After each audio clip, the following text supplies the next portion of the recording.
Bismillahirrahmanirrahim. Assalamualaikum warahmatullahi wabarakatuh. Waalaikumsalam warahmatullahi wabarakatuh. Innal hamdalillah nahmaduhu wa nasta'inuhu wa nastaghfiruh wa na'udzu billahi min syururi anfusina wa min sayyiati a'malina.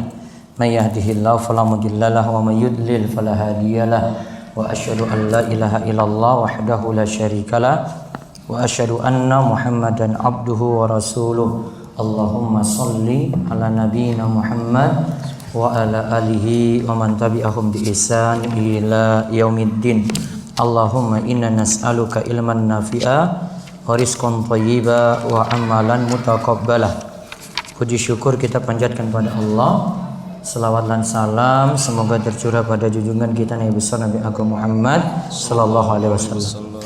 Baik, Bapak Ibu-ibu, ikhwani fiddin wa akhwati fillah rahimani wa rahimakumullah. Pada kesempatan sore hari ini kita akan memulai kajian rutin dengan pembahasan harta haram muamalat kontemporer yang disusun oleh Ustadz Dr. Irwandi Tirmizi MA. Buku ini berisi pembahasan fikih dasar dalam masalah muamalah ditambahkan dengan masalah-masalah kontemporer. Selain masalah klasik, masalah kontemporer juga beliau bahas dalam buku ini. Saat beliau melanjutkan studi S3-nya di Riyadh, Saudi Arabia, beliau menyelesaikan buku ini di saat-saat penyusunan disertasi beliau. Pokoknya di masa-masa terakhir beliau berada di sana. Dengan asalnya beliau mengambil jurusan usul fiqh di Universitas Jami'ah Al-Muhammad bin Saud, Jami'ah Muhammad bin Saud, Al-Imam Muhammad bin Saud, yang punya cabang di Indonesia, berada di Jakarta, yaitu Lipia. Pusatnya itu ada di Kota Riyadh. Nah, saat beliau menyelesaikan buku ini, butuh beberapa koreksi. Beliau bagikan kepada mahasiswa yang ada di King Saud University. Dan kami mengambil bagian juga beberapa tulisan di sini untuk mengoreksi tulisan beliau. Namun saya baru dapat buku beliau ini ketika sudah di beberapa cetakan. Waktu ketemu beliau setelah beliau itu sakit, baru saya dapat cetakan yang ke-10 saat saya berkunjung di rumahnya. Terus dia ingatkan kalau buku ini pernah antum koreksi, ini saya kasih hadiah untuk antum. Nah, itu baru saya memiliki buku ini pertama kali. Kemudian terakhir saya minta izin ke beliau untuk membahas kitab ini di Jogja, dan saya belum memilih majelis untuk membahas kitab ini. Alhamdulillah pada kesempatan hari ini di Masjid Suciati kita akan mulai membahas harta haram muamalat kontemporer. Nanti insya Allah dari awal, namun saya mengambil dari cetakan yang terbaru, cetakan ke-22. Ini cetakan paling terbaru karena beliau di setiap cetakan akan menyertakan bahasan kontemporer yang baru. Jadi kalau yang punya lama, kayak ini saya punya yang cetakan ke-10, ini beda nanti dengan cetakan ke-22 karena setiap cetakan itu nanti ada pembahasan baru yang beliau masukkan di situ. Baik, kita mulai dari halaman 26. Bab pertama, pendahuluan. Penjelasannya tentang harta haram dan bahaya harta haram seperti apa. Monggo dibaca. Halaman 26. Definisi harta haram. Yang dimaksud dengan harta haram yaitu setiap harta yang didapatkan dari jalan yang dilarang syariat. Setiap harta yang didapatkan dari jalan yang dilarang syariat. Ini definisi yang beliau bawakan, beliau nukilkan dari Dr. Khalid Al-Muslih, ya, salah satu dosen juga yang ada di Saudi Arabia. Terus adapun yang dimaksud dengan muamalat adalah hukum syariat yang berkaitan dengan hubungan manusia satu dengan lainnya, dan untuk hal yang berkenaan dengan harta, jual beli, sewa menyewa, warisan dan lain sebagainya. Biasanya ditambahkan kata maliyah yang berarti harta-harta. Akan tetapi belakangan kata muamalat konotasinya adalah muamalat maliyah. Nah, biasanya disebut muamalat, biasa disebut ya dengan maliyah karena kaitannya semuanya dengan harta. Situ nanti dibahas jual beli, sewa menyewa, warisan dan yang kaitannya dengan harta. Makanya disebut maliyah juga. Nah, sekarang kita lihat urgensi Kenapa kita harus memahami harta haram? Ya, urgensi kenapa kita harus memahami harta haram? Bisa dibaca lagi. Urgensi memahami harta haram. Seorang manusia yang hidup di abad modern ini dituntut untuk mengumpulkan dan menumpuk harta sebanyak-banyaknya agar bisa hidup layak dan tenang menghadapi masa depan diri dan anak cucunya. Pada saat itu orang-orang tidak peduli lagi dari mana harta dia dapatkan. Nah, biasanya kita pikirkan ini masa depan anak sekolah ini bagaimana? Nanti kesehatan kita 10 tahun lagi bagaimana? Nanti kalau saya tidak kerja lagi, sudah pensiun nanti bagaimana? Akhirnya setiap orang mau ngambil cara apapun, ya cara apapun untuk mendapatkan harta. Dia tidak perlu lagi halal, haram, nggak peduli. Yang pokoknya punya aja. Nggak peduli pekerjaannya apa. Yang penting saya ada kerja. Nggak peduli dia mau jadi pegawai apa. Yang penting saya jadi pegawai gitu. Entah itu di tempat yang halal ataupun haram, tidak peduli dalam hal ini.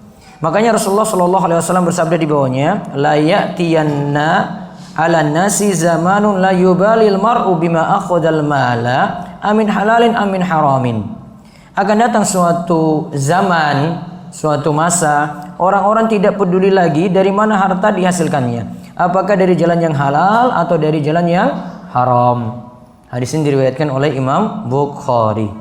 Lalu lihat di sini orang-orang tersebut dapat dikelompokkan menjadi dua. Kita lihat sekarang pembagian manusia menjadi dua. Saya baca lagi di bawahnya. Orang-orang tersebut dapat dikelompokkan menjadi dua. Yang pertama, sebagian manusia tidak pernah peduli akan kaidah robbani dalam mencapai tujuan mencari harta. Kelompok ini dianjurkan untuk memeriksa kembali akidah mereka, di mana mereka telah menjadikan dinar dan dirham sebagai tuhannya dan tidak mengindahkan peraturan Allah. Nah, yang pertama dia jadi budak dinar dan dirham. Bahasa bebasnya itu yang pertama, orang tadi yang tidak peduli halal haram tadi jadi budak dinar dan dirham. Ini sebagaimana Rasulullah SAW mendoakan kehancuran kelompok ini dengan sabdanya, ta'isa abdud dinar wa abdud dirham wa abdul khamisah. Celakalah hamba dinar, budak dinar. Celakalah budak dirham, celakalah khamisah, budak pakaian. Rasulullah SAW, ya ada kalimat selanjutnya dibaca. Rasulullah SAW mendoakan kehancuran untuk kelompok ini dengan sabdanya, ta'isa abdud dinar wa abdud dirham wa abdul khamisah. Celakalah hamba dinar, celakalah hamba dirham, celakalah hamba pakaian. Hadis riwayat Bukhari. Nah, langsung keterangan di bawahnya Rasulullah Shallallahu Alaihi Wasallam. Dibaca lagi. Rasulullah SAW adalah seorang yang dikabulkan doanya. Bila ia mendoakan kehancuran untuk para pemuja harta, niscaya kebinasaan akan menimpa mereka. Nah, itu tadi doa. Celakalah budak dinar, celakalah budak dirham, celakalah budak pakaian, itu doa itu. Kalau Rasul sudah katakan celaka, berarti terwujud doanya, karena doa beliau terkabul. Lalu mereka bukan lagi hamba Allah yang patuh dan tunduk dengan perintahnya, karena tautan hati mereka terhadap harta menyamai bahkan melebihi hubungan mereka terhadap Allah. Bila berbenturan antara keuntungan niaga dengan syariat Allah, niscaya perintah Allah dikesampingkannya. Nah, lihat sifat budak dunia itu bagaimana? Bila berbenturan antara keuntungan bisnisnya dengan syariat, ya lebih dahulukan keuntungan bisnis. Ya, jika bertentangan keuntungan niaganya, keuntungan bisnisnya dengan syariat Allah, dia tetap memperhatikan keuntungannya. Sudahlah, nanti ini belakangan aja, yang penting kita untung dulu. Nah, itu sifat budak dinar, budak dirham, budak komis, budak pakaian. Lalu mereka tidak meyakini rezeki. Mereka tidak meyakini rezeki berasal dari Allah. Mereka mengira bahwa pencapaian-pencapaian dunia mereka murni keahlian mereka berniaga. Mereka berujar seperti ucapan Karun. Nah, qala inna ma utitu ala ilmin indi. Baca artinya. Karun berkata, sesungguhnya aku hanya diberi harta itu karena ilmu yang ada padaku. Nah, berarti sifat budak dunia yang kedua adalah kalau ada nikmat, dia nyatakan nikmat itu asalnya darinya. Dia dapat harta ini ya karena saya kerja keras. Dia pintar, dia cerdas, ya memang dari sananya saya sudah cerdas kok, saya itu rajin belajar. Dulu kuliah saya IPK-nya tinggi kok, wajar-wajar saja. Memang kayak gini. Jadi nikmat yang ada, kecerdasan, harta, kepintaran, apa sih yang dia miliki, dia sandarkan pada dirinya itu. Padahal Allah yang beri. Tanda orang tidak bersyukur, karena kalau wujud syukur 3 hal harus ada. Dia bersyukur dengan hati, bersyukur dengan lisan, bersyukur dengan anggota badan. Hati berarti yakini nikmat dari Allah. Lisan ucapkan ini juga nikmat dari Allah. Dengan anggota badan berarti dimanfaatkan nikmat tersebut untuk taat pada Allah. Terus di ayat lagi Ustaz Irwan ditambahkan lagi, padahal Allah Ta'ala berfirman, innal ladzina ta'buduna min dunillahi la yamlikuna lakum rizqa fabtagu indallahi rizqa wa'buduhu washkurulah. Baca artinya, sesungguhnya yang kamu sembah selain Allah itu tidak mampu memberikan rezeki kepadamu, maka mintalah rezeki itu di sisi Allah dan sembahlah Dia dan bersyukurlah kepadanya. Nah, di sini suruh sembah Allah, bersyukur kepadanya. Maka ini yang pembagian kelompok pertama itu yang jadi budak harta. Apa sifatnya? Tadi ada 2 ya. 1, dia dahulukan keuntungan dunia daripada aturan syariat, tidak mau perhatikan aturan syariat. Yang kedua, jika dia dapat harta atau punya ya pencapaian dunia, berarti kalau bisnis apa? Keuntungan, dia sandarkan pada dirinya sendiri, dia tidak sandarkan nikmat tersebut pada Allah. Terus sekarang kelompok yang kedua dibaca. Kelompok yang kedua, sebagian lagi orang-orang yang masih memiliki damir atau hati yang peka, akan tetapi karena mereka sedari kecil tidak pernah mengerti dan mempelajari ketentuan Allah tentang muamalat, kelompok ini mau tidak mau akan melanggar syariat Allah saat mengumpulkan harta karena ketidaktahuannya. Nah, lihat, kalau kelompok kedua, orang yang masih peka, masih sadar lah. Namun sejak dulu itu belum belajar, sedari kecil tidak pernah mengerti. Dia kalau orang tuanya pebisnis, dia cuma tahu, oh bisnis tuh kayak gini. Dia nggak tahu aturan sebenarnya. Dia tidak pernah belajar. Ya. Jadi aturan-aturan syariah dia tidak pelajari, halal haramnya tidak dia pelajari. Namun dia masih punya unsur peka. Yang sifat kedua ini, kelompok kedua ini masih lebih mending daripada kelompok pertama. Inilah mereka yang disebutkan oleh Ali bin Abi Thalib, manittajara qabla ayyatafaqaha fid din faqad irtatama fir riba summa irtatama. Coba baca artinya. Barang siapa yang melakukan perniagaan sebelum mempelajari fikih muamalah, dia akan terjerumus ke dalam riba, dia akan terjerumus. Nah, lihat. Orang yang kedua ini kalau tidak belajar, dia akan terjatuh dalam riba. Maka solusinya adalah belajar agama. Kalau ini kaitannya dengan muamalat, berarti dia dalami muamalat. Kalau dia itu pedagang, pebisnis, ya, untuk atau agar tidak terjatuh dalam hal-hal haram dalam jual beli atau dalam masalah muamalat.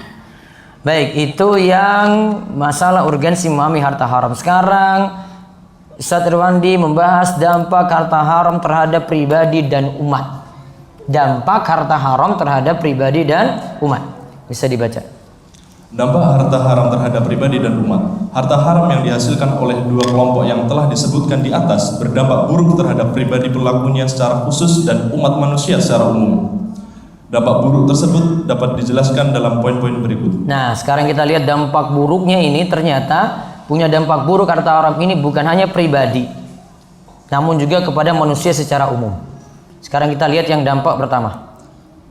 Dampak pertama, memakan harta haram adalah perbuatan mendurhakai Allah dan mengikuti langkah syaitan. Nah, mendurhakai Allah, mengikuti langkah syaitan. Sebagaimana Allah katakan, ya ayyuhannasu kulu mimma fil ardi halalan thayyiba wa la tattabi'u khutuwati syaitan innahu lakum aduwwum mubin. Al-Baqarah 168. Baca artinya.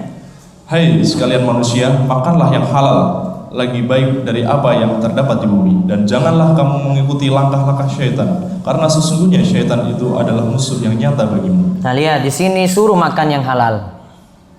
Ya, halalan thayyibah, suruh makan yang halal dan jangan ikuti langkah-langkah syaitan. Karena sifat syaitan nanti ngantar manusia ini pada jalan-jalan kesesatan. Langkah syaitan kalau disebut oleh Imam Ibnul Qayyim, beliau sebutkan untuk menyesatkan manusia, setan itu punya 6 langkah. Untuk menyesatkan manusia, setan itu punya 6 langkah ini. Langkah 1 sampai 6 ini langkah berurutan. 1 nggak bisa, nggak berhasil, beralih pada langkah kedua nggak berhasil, langkah ketiga nggak berhasil, langkah keempat nggak berhasil, 5 nggak berhasil, 6. Langkah pertama, setan akan sesatkan manusia untuk berbuat syirik dan dosa yang sederajat dengan syirik, berarti kekafiran. Yang kedua, kalau ini nggak berhasil, nah kalau ini berhasil, setan sudah dianggap punya kedudukan paling tinggi. Ibaratnya dia di jabatan istimewa lah dari dalam dunia persetanan. Dia punya jabatan istimewa, sudah dianggap luar biasa. Wah, sudah jerumuskan orang dalam syirik. Syirik nggak berhasil, langkah kedua yang setan tempuh adalah diarahkan, diajak untuk berbuat bid'ah, amalan yang tidak ada tuntunan. Dirayu ini dulu, karena orang yang berbuat bid'ah selalu menganggap amalan itu benar, padahal tidak ada tuntunan. Ini tidak berhasil, setan beralih ke yang ketiga, diarahkan kepada al-kabair, dosa besar. Dosa besar dari sisi lihat urutannya sini, setan masih ini tempatkan ini nomor 3 dibandingkan dengan bid'ah tadi, karena bid'ah selalu dianggap baik. Kalau dosa besar secara fitrah manusia sudah ingkarin. Perzinaan manusia secara fitrah sudah ingkari, nggak setuju. Beda dengan bid'ah. Maka setan tempatkan ini nomor 3. Al-kabair, dosa besar, judi, ya, terus perzinaan, penipuan kalau kaitannya dengan muamalat, makan riba nomor 3 itu. Ya, makan riba nomor 3. Kezoliman kaitannya dengan harta, nipu harta orang gitu, ngambil harta orang dengan cara yang zalim. Ya. Dia misalnya juga melakukan spekulasi tinggi, misalnya berikan jaminan nanti kalau kamu kecelakaan, ya nanti dapat jaminan kayak gini. Kalau nggak kecelakaan ya enggak. Pada dunia apa itu? Nah itu. Itu ngambil harta orang cara zolim itu. Zolimnya kenapa? Wah, untung-untungan kok.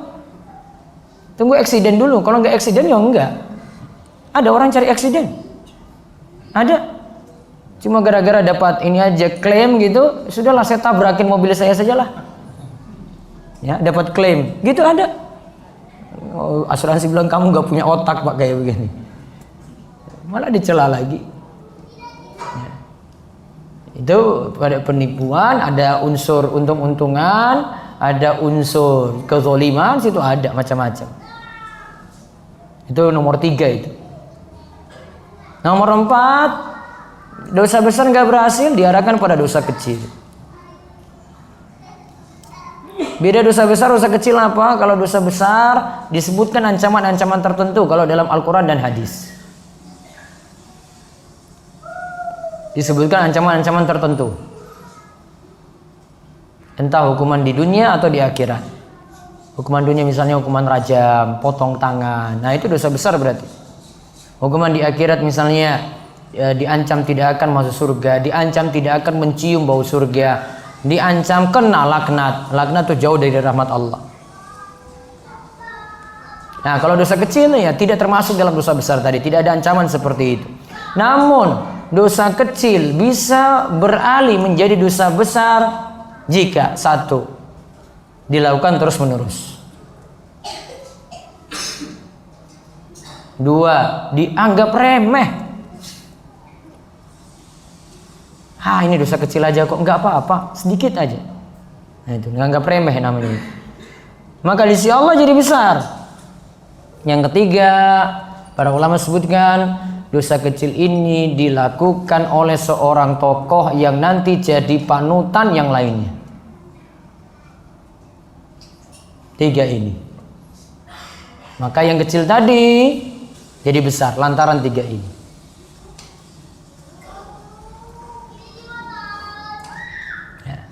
Jadi kalau dia berawal dari yang sedikit, bisa menjadi besar gara-gara itu.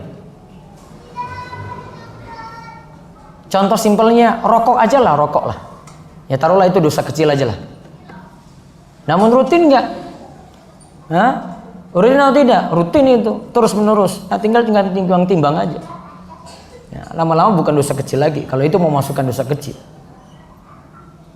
Terus langkah sudah berapa langkah itu? 4. Sekarang langkah kelima. Jika keempat ini tidak bisa lagi, dosa kecil nggak berhasil, setan arahkan ke yang 5. Diarahkan pada perkara yang mubah dan orang berlebih-lebihan. Mubah itu bagaimana? Tidur, makan, jalan-jalan, minum, itu namanya perkara mubah. Namun berlebih-lebihan. Berlebih-lebihan ini apa dampaknya? Sampai meninggalkan yang wajib atau melakukan yang haram. Nah, itu parah itu. Namun setan arahkan ke sini, waktunya sia-sia. Banyak tidur. Punya efek kan banyak tidur, bisa lalai dari kewajiban. Banyak makan, efeknya apa? Apa Pak? Banyak makan efeknya apa? Ngantuk. Hah? Malas. Efeknya banyak tidur juga. Jalan-jalan terus, senangnya refreshing terus, ngaji juga enggak. Weekend cuma mau aja refreshing aja. Ada dia punya waktu untuk cari ilmunya cuma weekend saja atau sore hari kayak begini. Namun enggak mau belajar. Alasan punya sibuk terus. Namun pas waktu itu habisin seharian itu. Contoh misalnya refreshingnya mancing itu. Mancing itu seharian itu kalau mancing. Ya kan Bapak? Nggak ada mancing cuma setengah jam aja gitu, nggak ada. Cerita dari Hong Kong itu ya, mancing itu dari pagi jam 6 sampai jam 6 sore, iya kan? Belum tahu lagi situ ada judi ya. Saya belum tahu kalau tempat pemancingan yang syar'i, saya belum tahu. Mau bilang judi ada, saya tunjukkan banyak gitu. Apalagi kalau sudah ada di kolam situ ada ikan tertentu yang nanti diincar itu, karena nanti dapat hadiah tertentu kan. Apa ikan apa namanya itu Pak? Maskot. Bapak ngaku aja nggak apa-apa. Apa? Ikan emasnya gitu ya, yang punya yang diincar-incar tuh kan, mungkin dia motor kayak kulkas kayak gitu kan. Biaya masuknya nggak sembarangan itu nggak mungkin biaya masuknya 5.000 itu nggak mungkin. Biaya masuknya sudah taruhannya tinggi, itu pasang taruhan itu. Sudahlah kalau nggak ada taruhan, waktu sia-sia banyak. Kadang yang mancing cuma kolam kecil depan rumah itu dipasang gitu mancing, terus bareng-bareng sama tetangga. Ikannya dari mana? Itu sudah masuk ikan tadi, dimasukin ikannya. Bukan ikan asalnya dari situ. Beli ikan dulu baru mancing gitu. Itu kan kurang kerjaan. Kalau saya bilang sih kurang kerjaan. Ya, nggak tahu kalau bapak-bapak bilang apa begitu. Saya bilang sih kurang kerjaan. Kalau bilang mau mancing ikan, tadi ikan sudah ada, dimasukin lagi dalam kolam, dipancing lagi. Apa bedanya coba? Enggak Ustadz, ini bedanya lamanya Ustadz. Kamu kayak gak ada waktu aja, Bu. Ganti waktu yang lain gitu yang manfaat. Itu setan ngajak kayak gini, 5 itu dihabisin, yang 5 ini waktunya habis sia-sia. Mubah itu, asalnya mubah, mancing mubah, saya nggak bilang haram tadi. Mubah itu mancing, namun kadang berlebihan waktunya. Ada hal yang lebih urgent, lebih penting untuk itu. Terus yang keenam, yang kelima nggak berhasil lagi. Orang ini on time waktunya itu, dia jaga, manage waktunya baik. Nah, setan masih ngajak lagi yang keenam. Setan akan ngajak kepada kebaikan, namun kebaikan itu kurang afdal. Setan akan ngajak pada kebaikan, namun kebaikan itu kurang afdal. Iya itu baik, jelas. Berpahala enggak? Iya bisa pahala. Namun ada kebaikan yang lebih afdal kala itu. Dia cuma tidak punya skala prioritas beramal saat itu. Contoh, ada yang amalan ini pahalanya lebih besar karena amalan ini wajib. Ya, amalan ini wajib, tentu lebih didahulukan daripada amalan yang sunnah. Nah sekarang saya jelaskan sama-sama sunnah sajalah. Ya, sama-sama sunnah. Misalnya sekarang kumandang azan, kita lagi baca Al-Quran. Kita lagi baca Al-Quran. Lagi pas azan nih, Al-Qurannya dilanjut baca atau jawab azan? Nah, jawab azan. Itu namanya antum prioritas. Kenapa? Oh, momennya ini sekarang ini jawab azan. Karena baca Al-Quran masih bisa dipending, masih bisa ditunda. Masih bisa di waktu lain gitu loh. Azan cuma 5 waktu ini aja. Berulang nanti di waktu berikutnya lagi. Maka kalau orang tetap ngotot tadi, sudah saya baca Al-Quran saja gitu. Lebih afdol ini. Nah, setan arahkan ke situ. Kamu diajak amalan baik, namun ada skala prioritas kamu tinggalkan. Makanya Imam Ibnul Qayyim itu menyebutkan dalam perkataan beliau yang lainnya, beliau itu menyebutkan kalau suatu amalan itu yang paling afdol adalah dilihat dari waktu, kondisi, dan tugas masing-masing. 3 ini beliau sebut. Amalan yang paling afdol adalah yang melihat pada kondisi, waktu, dan tugas masing-masing. Kondisinya apa, waktunya apa, tugasnya apa. Di antara yang beliau contohkan adalah misalnya tamu hadir di rumah, kita lagi punya amalan tertentu lah, mungkin ada baca Al-Quran, ada mungkin sholat duha, atau ada sholat gitu yang dilakukan. Tamu datang, mana yang didahulukan? Nah, mana yang didahulukan? Tamu. Kan gak bisa bilang tamunya kan, tunggu dulu lah setengah jam ya Pak ya, sebentar ini saya masih ada amalan nih. Enggak, alhamdulillah dia layani tamu. Itu namanya skala prioritas, dia dahulukan yang tepat itu. Walaupun kalau mau dia timbang-timbang baca Al-Quran lebih afdol, iya, namun waktunya nggak pas saat ini karena tamu itu datang. Kurang ditempatkan saja. Maka dalam syariat kita itu ada namanya skala prioritas. Para ulama punya pembahasan itu, fikih prioritas itu ada. Maka ditimbang-timbang seperti itu. Nah, 6 ini itu jadi langkah setan tadi. Kalau yang terakhir itu malah diajak pada kebaikan. Maka Ibnul Qayyim itu mengatakan, kadang setan itu ngajak pada kebaikan, satu pintu dia ajak, namun di balik itu ada 70-an pintu yang itu adalah pintu kebaikan yang lebih bagus pahalanya, lebih besar pahalanya. Kita cuma diajak pada satu yang kurang afdal. Kesimpulannya setan itu bukan kaleng-kaleng. Itu sudah high class itu. Jangan yang main dengan setan itu. Langkah-langkah setan Masya Allah luar biasa itu, coba lihat. 6 ini diincar semua itu. Apa sih? Ini gak bisa, ini gak bisa. Ini beralih tuh, situ lihat. Sama nanti kalau kita temukan dalam masalah muamalah juga demikian. Setan itu arahkan itu. Maka ada dalam syariat juga nutup pintu celah biar tidak terjerumus dalam perkara yang lebih haram, ada itu pembahasannya. Ada juga pembahasannya kalau dalam muamalah nolong orang walaupun kita tidak lakukan maksud ini, namun kita nolong orang. Nah, nolong dalam hal maksiat itu juga jadi masalah kalau dalam masalah muamalah. Jadi bukan saja kita yang nikmati maksiat ini, bukan. Ada yang bantu, yang nyokong, yang jadi sebab maksiat ini ada. Nah, itu jadi masalah juga.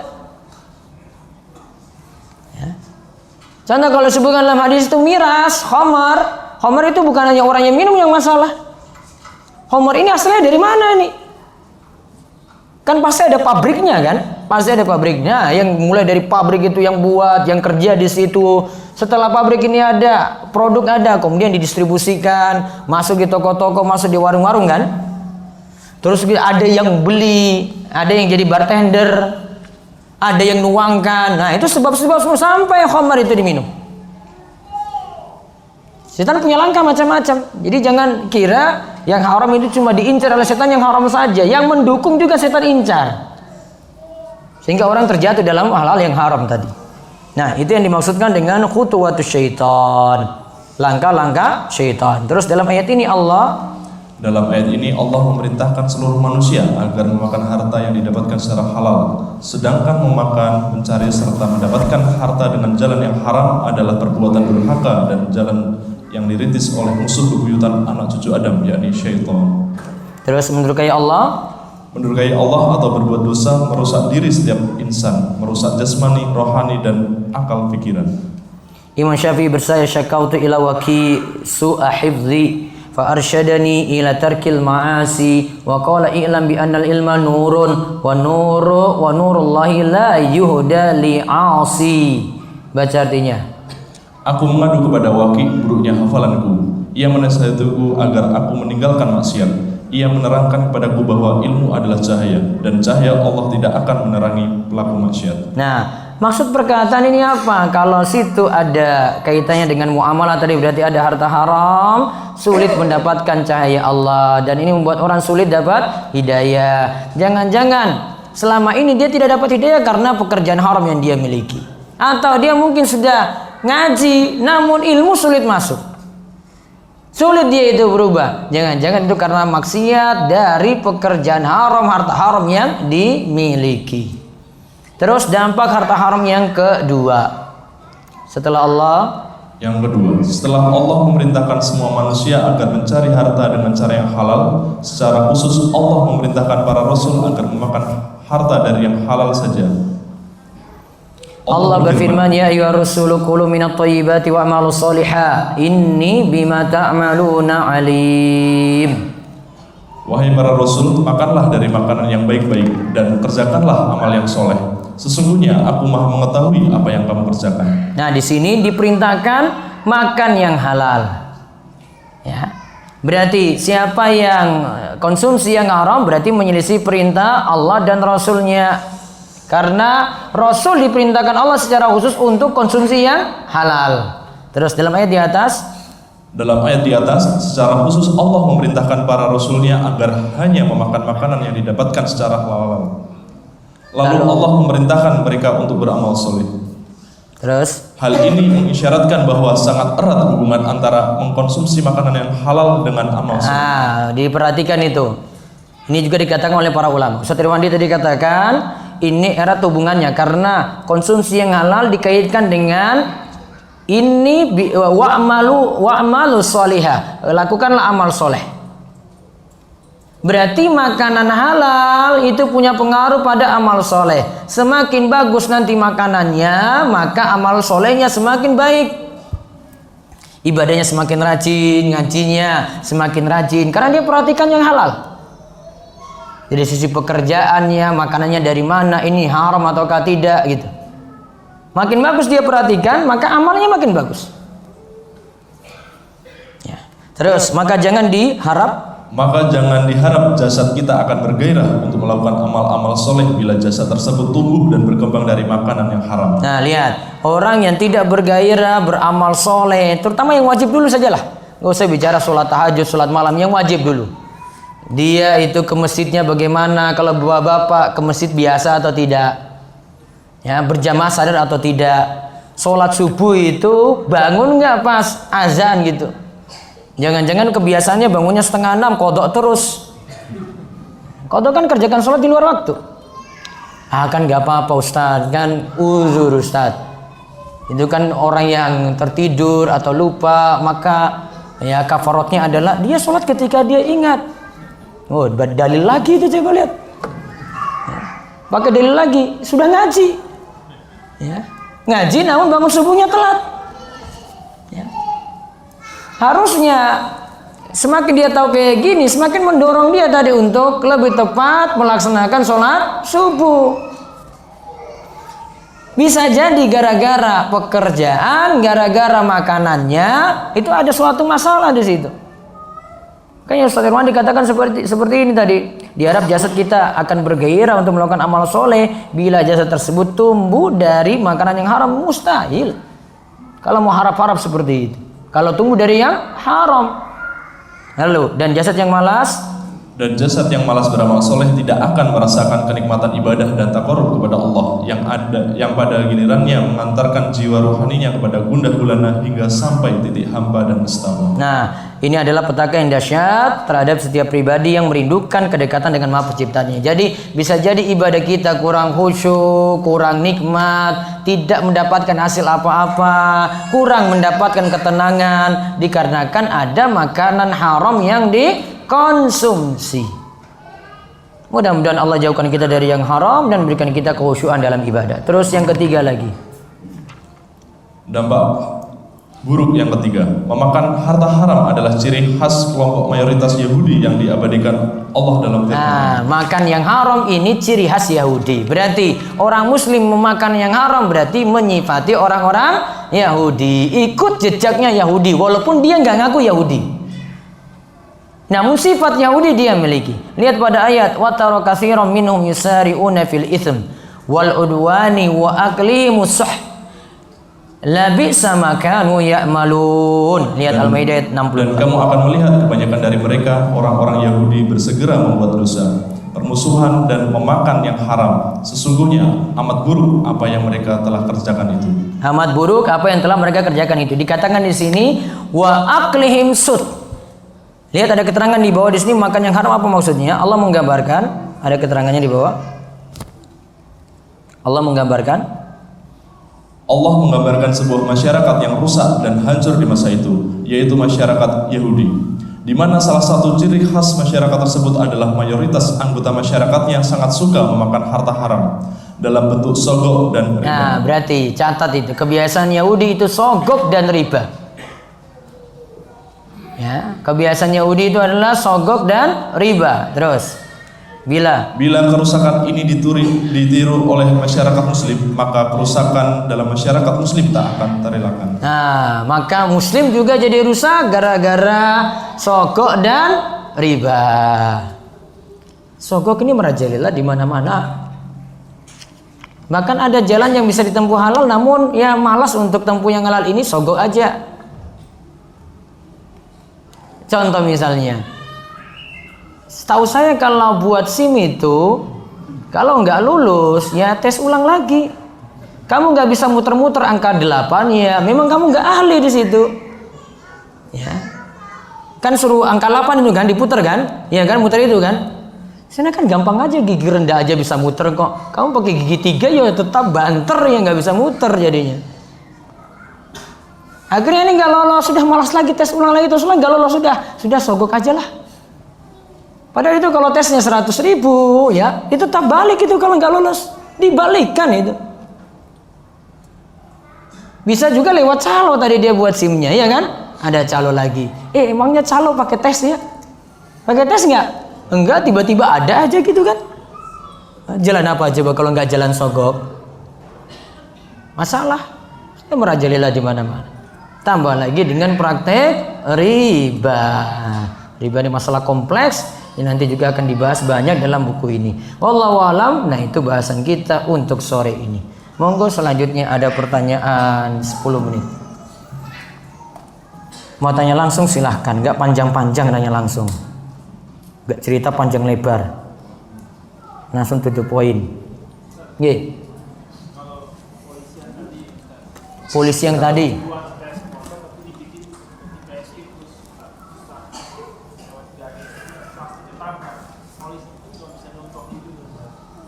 Polisinya nggak bisa nyontohin juga. Ya, dibuat garis lurus, dikasih tiang-tiang. Oh iya, tiang nanti gini-gini. Sentuh, itu jatuh nggak perlu tes 2 kali. Tetapi kalau tidak ada yang mencontohkan itu juga susah sekali, nggak mungkin.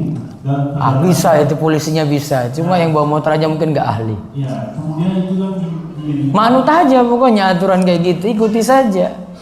Ya, maksudnya waktu itu presiden Pak kenapa nggak dicoba Pak? Oh nggak, ini kan tugas kalian seperti itu. Nah kemudian seperti itu kan kebiasaan di misalnya di administrasi atau di mana lembaga sesuatu itu juga kadang-kadang prosedur itu dibuat seperti bersulit sehingga kita harus dibalik tangan. Itu bagaimana ketika sesuatu itu benar-benar kritis harus kita lakukan, kita membutuhkan itu misalnya izin sesuatu Pak. Nah kalau ini izin sesuatu, kalau motor tadi SIM insya Allah mudah lah kayak gitu. Nah saya nggak sepakat kalau bilang nggak ini bisa, itu bisa insya Allah. Yang kedua tadi tentang usaha lain kan, izin-izin lainnya. Nah kalau proseduralnya yang dipersulit, akhirnya kita terpaksa sogok baru dia mau kerja kan, biasanya kayak gitu kan. Baru ketika itu jalan, memang dia yang persulit. Ya, memang dia persulit, sebenarnya itu mudah. Maka kalau ada sogok di sini, ya itu karena keterpaksaan, yang memberi itu karena dia nuntut haknya, yang nerima haram untuk dia. Yang haram untuk yang menerima. Itu kalau memang dipersulit. Wallahu a'lam. Ada lagi? Iya. Assalamualaikum warahmatullahi wabarakatuh. Ustaz, mau izin bertanya, kalau kita punya suatu usaha terus dapat klien atau dapat pesanan dari lembaga misalnya bank di Bali, itu gimana Ustaz? Apa ini bentuk kerjasamanya apa? Misalnya kerjasama dalam bentuk kalau saya di cetakan gitu ya. Ya. Misalnya dia nyetak untuk bukunya, nyetak. Enggak boleh, itu dukung langsung. Iya, kalau nyetak kayak misalnya untuk gathering kaosnya Sama juga. sama ya. Termasuk kalau mengelola kebun. Iya. Terima kasih Pak. Baik.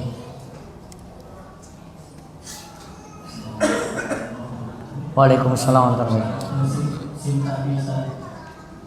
Misalnya kita sudah kolektif atau lewat segala macam, itu kan sogok. Terus bagaimana nasibnya gitu kelanjutannya? Itu sogok gimana sogoknya? Misalnya kalau lewat calo, kan kita bayar Itu lewat polisi apa lewat calo? lewat calo. Oh, lewat calo, berarti bukan lewat polisinya. Ya, terus Nasib sini itu gimana? Kayak kita perpanjangnya terus kita harus di-cut nanti tes ulang lagi. Gitu. Saran saya seperti itu. Ya.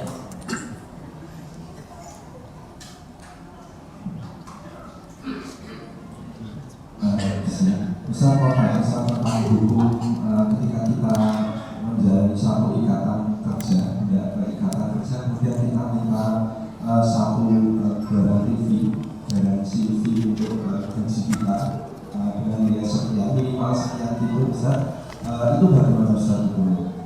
Jadi kita mau kerja sama orang, kerja dengan orang ya. dengan satu lembaga ataupun orang. Kerja sama atau kerja? Kalau saat ini kasusnya ada semacam ikatan dinas di mana ada satu pihak memberi dan kita menerima dan kita juga melakukan satu negosiasi bisa. Kemudian dalam salah satu negosiasi itu umumnya sebenarnya beberapa itu meminta dan adanya satu garansi gaji tertentu. Itu apakah diperbolehkan? Kenapa garansi ini ada? Untuk memastikan, karena untuk ini Ustaz, sebenarnya itu ditentukan karena untuk jadi begini Ustaz, kita kan pengennya itu kita punya satu kualifikasi tertentu Ustaz, kemudian yang bisa dimanfaatkan oleh suatu lembaga. Cuma memang kadang-kadang lembaga tersebut adalah lembaga yang mungkin sedang berkembang Ustaz.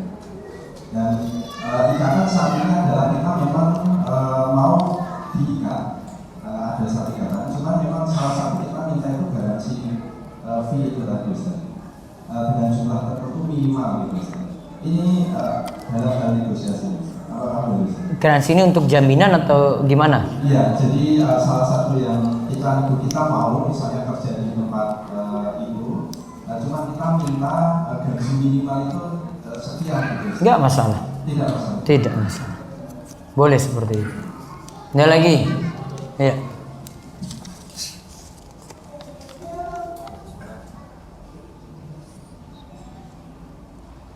Langsung? Di pencet.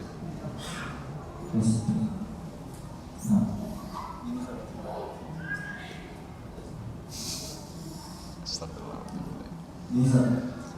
Jadi kan di GoPay itu sekarang ada diskon-diskonan atau promo walaupun kita bayar cash kita juga dapat potongan. Kita bayar cash juga tetap dapat potongan. Karena kita anggota gitu, bukan karena deposit atau gimana? Karena kita anggota.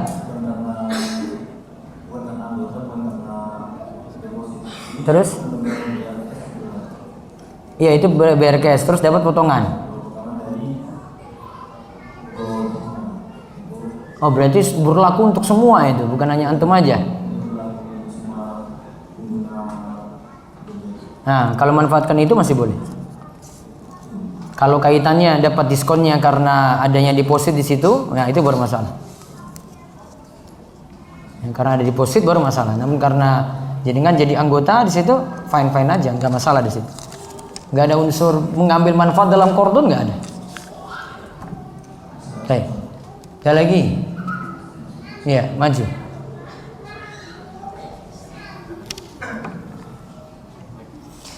Sini tanya bagaimana hukum memotong atau merapikan jenggot. Saya masih baru hijrah. Asalnya jenggot dibiarkan apa adanya, seperti sabda Nabi Shallallahu Alaihi Wasallam, "Wa'auful liha." Biarkanlah jenggot. Biarkan sini kalimatnya kata Imam Nawawi adalah biarkan apa adanya, tidak diapa-apain. Nah, itu yang dimaksudkan dengan hadis tadi.